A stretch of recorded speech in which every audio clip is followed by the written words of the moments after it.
এই লক্ষ লক্ষ মানুষের যাতায়াতের ব্যবস্থা করার জন্য দুইটা। কুষ্টিয়া ৩ আসনের সংসদ সদস্য ও জামাত ইসলামীর নেতা আমির হামজার বিরুদ্ধে একটি মানহানির মামলায় গ্রেপ্তার পরোয়ানা জারি করেছে আদালত। ২১ এপ্রিল সিরাজগঞ্জের অতিরিক্ত চিফ জুডিশিয়াল ম্যাজিস্ট্রেট আদালতের বিচারক এই নির্দেশ প্রদান করেন। বিদ্যুৎ, জ্বালানি ও খনিজ সম্পদ মন্ত্রী ইকবাল হাসান মাহমুদ টুকুকে নিয়ে মানহানিকর মন্তব্য করার অভিযোগে এই আইনি ব্যবস্থা গ্রহণ করা হয়েছে। এর আগে আমির হামজাকে সংশ্লিষ্ট আদালতে সশরীরে হাজির হওয়ার জন্য নোটিশ জারি করা হয়েছিল। তার বিরুদ্ধে মামলা করেছিলাম গত ২ এপ্রিল ২০২৬ সালে।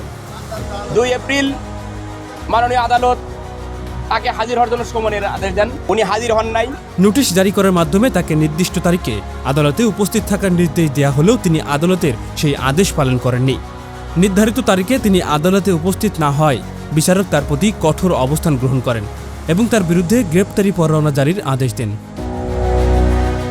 সিরাজগঞ্জ আদালতের রাষ্ট্রপক্ষের সহকারী কৌঁসুলি নাসিরুদ্দিন সংবাদ মাধ্যমকে জানিয়েছেন যে গত ২ এপ্রিল আদালত আমির হামজাকে ২১ এপ্রিল হাজির হতে নোটিশ জারি করেছিলেন।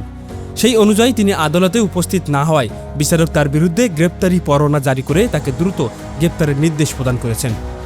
মাননীয় আদালত আমাকে প্রশ্ন করলেন, যেহেতু সংসদ চলতেছে এই মুহূর্তে ওয়ারেন্ট দেওয়া ঠিক হবে কিনা। আমি বললাম সংসদ চলার কারণে ওয়ারেন্ট দেওয়াতে কোনো বাধা নাই। পরে আমার কথায় সন্তুষ্ট হয়ে মাননীয় আদালত বিজ্ঞ অতিরিক্ত চিফ জুডিশিয়াল ম্যাজিস্ট্রেট তার বিরুদ্ধে গ্রেপ্তারি পরোয়ানা জারি করেছে। এই মামলার পুরো প্রক্রিয়াটি আইনগতভাবেই সম্পন্ন হয়েছে বলে তিনি উল্লেখ করেন। মামলার বিবরণে জানা গেছে, গত ২ এপ্রিল সিরাজগঞ্জ জেলার দায়রা ও জজ আদালতের অতিরিক্ত সহকারী কৌঁসুলি এবং জেলা আইনজীবী সমিতির সাধারণ সম্পাদক হুমায়ুন কবির বাদী হয়ে এই মামলাটি দায়ের করেন।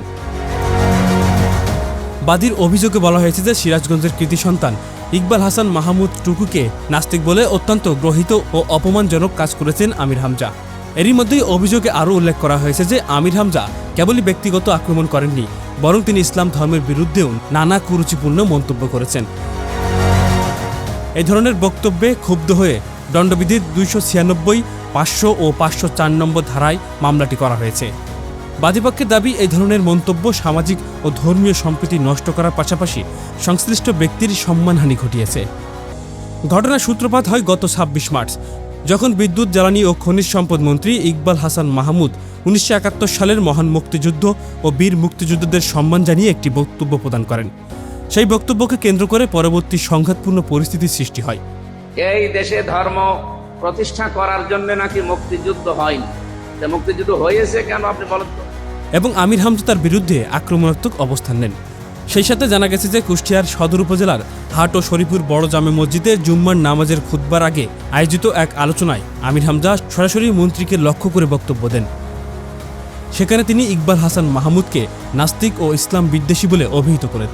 ইকবাল হাসান মাহমুদ টুকু একটা নাস্তিক এবং ইসলাম বিদ্বেষী, আপাতমস্তক ইসলাম বিদ্বেষী। তার সেই বক্তব্যটি জনসম্মুখে আসার পর থেকেই সিরাজগঞ্জ সহ বিভিন্ন স্থানে প্রতিক্রিয়ার সৃষ্টি হয় এবং শেষ পর্যন্ত বিষয়টি আদালত পর্যন্ত গড়ায়।